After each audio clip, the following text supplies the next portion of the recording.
et bienvenue sur la chaîne. On se retrouve aujourd'hui pour un nouveau tirage qui va être un tirage sentimental à choix multiples. Je vais vous laisser donc choisir entre les trois cartes que j'ai tirées. Donc il y a la carte numéro 1, il y a la carte numéro 2 et il y a la carte numéro 3.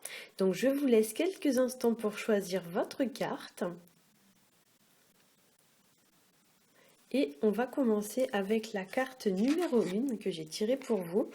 Alors, il s'agit de la carte de l'étoile. Alors, la carte de l'étoile, c'est une carte qui va nous parler de but, qui nous parle d'atteindre son rêve, d'atteindre un objectif. Ça nous parle aussi de garder espoir, de garder confiance dans une situation.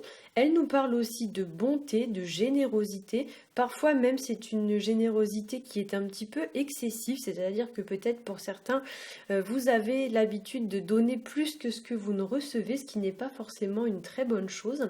Avec cette carte, pour certains, on pourrait aussi vous inviter à une forme de reconstruction. Il y a l'idée un petit peu de reprendre de l'assurance, comme si peut-être certains avaient vécu une épreuve difficile. Et ici, on va vous demander un petit peu de vous relever. C'est une carte qui va représenter aussi l'idée d'un projet qui est en cours de gestation. Donc pour certains, il y a des choses qui se préparent. Vous travaillez sur des choses, sur des projets qui peut-être vont voir le jour dans les mois qui arrivent.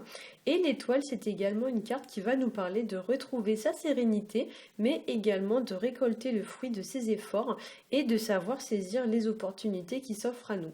On peut aussi voir avec cette carte de l'étoile l'idée de se mettre à nu face à une personne ou alors de demander pardon, de s'excuser, ou peut-être que c'est une personne qui va revenir vers vous pour s'excuser. Pour certains aussi, il y a l'idée avec cette carte de se dévoiler de manière très sincère.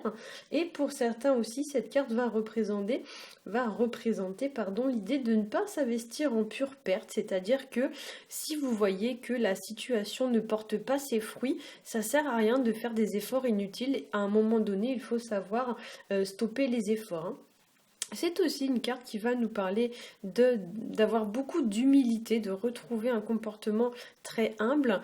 Et c'est une carte qui parfois aussi nous parle de soumission, du fait de se laisser dominer par une personne ou par une situation. Alors, on va passer à la carte numéro 2. Donc la carte numéro 2, c'est la carte de la justice. Alors la carte de la justice, c'est une carte qui va nous parler d'une forme de stabilité, d'équilibre ou d'équité. Alors je vais faire un petit zoom parce que je ne sais pas si vous voyez très bien. Voilà. Alors c'est une carte qui nous parle donc de stabilité, d'équilibre, d'équité. Elle évoque l'idée de se comporter de façon droite, honnête, juste et équitable. Alors soit c'est vous qui êtes invité à adopter ce comportement, soit c'est une personne qui va adopter ce genre de comportement vis-à-vis de vous. La carte évoque également l'idée d'examiner une situation bien en face, d'en peser les aspects positifs et négatifs, de tirer aussi une forme de conclusion ou bien de trancher une situation de façon claire, nette et précise et sans revenir ensuite sur votre décision. Il y a un peu l'idée qu'on pèse le pour et le contre et ensuite on décide. Il y a aussi dans cette carte une notion de verdict ou une notion de réponse, comme si peut-être pour certains vous attendiez que quelqu'un vous donne une réponse. La justice, ça évoque aussi l'idée d'adopter un comportement responsable, un comportement intègre, mature et droit. Et dans ces mauvais aspects, c'est une carte qui pourrait parler d'une personne peut-être un petit peu froide avec vous. Alors peut-être que c'est vous qui êtes une personne froide avec les autres, mais ça peut aussi être une personne qui est froide avec vous. Une personne peut-être même un petit peu intolérante, une personne un peu intransigeante, voire une personne un petit peu rigide ou un petit peu guindée, un petit peu coincée. Disons une personne qui va manquer un petit peu de souplesse. Une personne peut-être pas très drôle, pas très fun. La justice, ça représente aussi toutes les situations qui sont en lien avec le judiciaire ou le juridique, mais également en lien avec les administrations. Ça peut représenter aussi les personnes de loi telles que les avocats ou les notaires.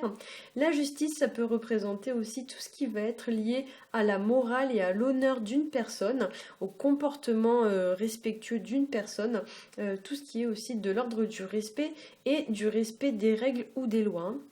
Et malheureusement, dans le cadre d'un tirage sentimental, la carte de la justice peut aussi parfois faire référence au divorce ou à la séparation entre deux personnes.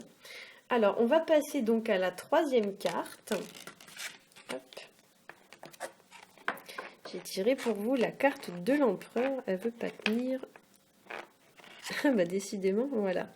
Alors, la carte de l'empereur, c'est une carte qui va nous parler de stabilité, qui va nous parler de solidité, donc soit d'une situation, soit c'est une personne qui a ce qu'on pourrait appeler les reins solides, une personne sur laquelle vous pouvez compter, sur laquelle vous pouvez vous appuyer. C'est une carte qui va nous parler aussi donc de construction, d'évolution sur le plan matériel ou financier. L'empereur représente le pouvoir, la force physique ou mentale, ou des fois même c'est les deux, la force physique et la force mentale, mais c'est aussi une représentation de l'autorité. C'est également une personne donc sur laquelle on peut compter, une personne qui peut vous aider, une personne sur laquelle vous pouvez avoir confiance et vous appuyer. Ça représente également le leadership, donc les personnes qui ont une certaine influence, qui ont une certaine assurance et une sorte d'autorité un petit peu naturelle. Et dans ce sens, effectivement, parfois, l'empereur, il peut représenter un petit peu une personne de laquelle on est dépendante, une personne vraiment qui a une très très forte influence sur nous. Limite, c'est la personne qui a les rênes de votre vie dans ses mains au lieu qu'elles soient dans les vôtres, hein. Avec cette carte aussi, on pourrait parler d'une personne qui a un certain pouvoir de décision sur vous, donc il peut-être vous impose des choses. Il y a un peu l'idée d'une personne qui un petit peu contrôle votre vie, hein. Donc dans ses mauvais côtés, c'est vrai que l'empereur, c'est un petit peu la personne qui va contrôler votre vie à votre place. Ça peut nous parler aussi d'une personne qui a de solides assises financières ou matérielles, donc une personne avec un statut, par exemple, de chef d'entreprise ou de cadre ou quelque chose comme ça. Et ça peut aussi nous parler d'une personne qui a une certaine renommée ou alors une certaine notoriété ou bien une personne qui possède un certain patrimoine, hein.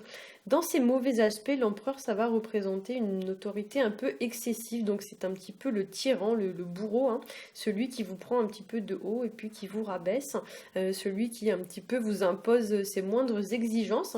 Et cette carte, du coup, va vous inviter à vous affirmer. Donc si vous avez choisi le chiffre numéro 3, il est possible que on vous invite à vous affirmer davantage, à reprendre votre vie sous contrôle, à reprendre les rênes entre vos mains et à ne les laisser à personne d'autre. C'est aussi une carte qui va représenter dans ses mauvais côtés une personne un peu dominante qui peut-être vous écrase un petit peu, une personne qui d'une façon ou d'une autre vous pèse, donc ça peut être aussi une personne qui vous tire un petit peu vers le bas, ou alors voilà une personne qui tente de vous imposer un petit peu ses points de vue. Et ici encore, il y a l'idée un petit peu de se libérer de ce genre de personnes et de ce genre d'emprise, de retrouver une certaine liberté et de contrôle sur ce genre de situation. Voilà, j'espère que ce tirage aura su vous éclairer. Si c'est le cas, n'hésitez pas à liker, à partager et à vous abonner. Pour ma part, je vous dis à très bientôt et je vous retrouve très vite pour un nouveau tirage. Bye bye!